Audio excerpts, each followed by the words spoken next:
व्यभिचाराला राजमान्यता देऊ नका. मनसेच्या मेळाव्यातून राज ठाकरे यांनी महाराष्ट्राच्या जनतेला हे आवाहन केलंय. सध्याच्या राजकारणाला राजमान्यता मिळाल्यास पुढचे दिवस भीषण असतील असं देखील राज ठाकरे म्हणाले.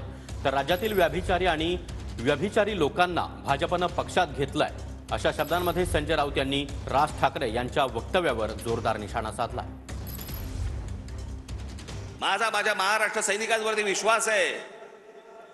आपण योग्य मार्ग आपण या महाराष्ट्राला दाखवू, निश्चित दाखवू.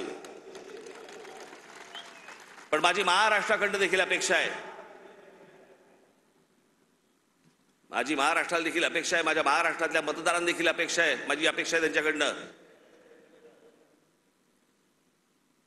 कृपा करून व्यभिचाराला राजमान्यता देऊ नका. ज्या प्रकारचं राजकारण या महाराष्ट्रामध्ये सुरू आहे याला राजमान्यता जर समजा पुढे मिळत गेली, पुढचे दिवस भीषण आहेत.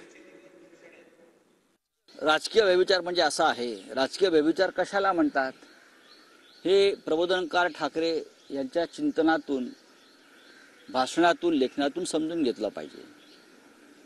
आम्ही सगळे प्रबोधनकार ठाकरेंचे विचार मानणारे लोक आहोत. ते तर स्वतः त्यांचे नातू आहेत, उद्धव ठाकरे त्यांचे नातू आहेत.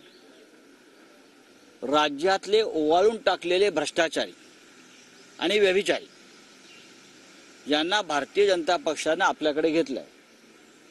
त्यातले एक हे महाशय आहेत का नवनिर्माणवाले,